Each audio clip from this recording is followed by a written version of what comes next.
হ্যাঁ বন্ধু। আরে বন্ধু, তুই বিদেশ থেকে কবে আলু? আরে বন্ধু, গতকালকে আসছি।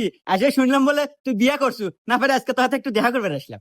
খুব ভালো করছু। আর তুই আগে বয়, তোর হাতে কতদিন ধরে আলাপ করি না রে। আর হ বন্ধু, ঠিকই শুনছু, আমি বিয়ে করছি।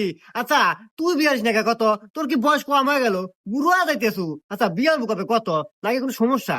না রে দোস্ত, সমস্যা কিছুই না, আমার এই মনে কষ্ট আছে। শোন, আমি বিদেশ যাওয়ার আগে একটা মেয়ের সাথে আমার সম্পর্ক হয়েছিল, তার সাথে আমার সবকিছু হয়ে গেছে। তারপরে ওই মেয়েটা আমাকে আলু মালু বুঝে বিদেশ পাঠাইলো। বিদেশ যায়া কামাই গাজি করছি আর অক দিছি। ও একবারে সবকিছু আমার টিয়া পয়সা খায়া দোস্ত আর এক ছেলে বিয়ে হয়ে নিয়ে ঘর সংসার করতেছে। ইস রে বন্ধু, কষ্ট লাগলো। আর কি কমু কয়া, এই যুগের মেয়েরা সবাই সবাই ডুপ্লিকেট। একজনের সম্পর্ক হলে সবকিছু হলে আর একজনের বিয়ে নিয়ে থাকে। হে আন্দাজে বন্ধু, আমি বউটো পাচ্ছি একবার নিখুঁত। লাখে দুটো পাওয়া যাবে কিনা সন্দেহ। চাঁদের গায়ে কলম আছে, আমার বইয়ে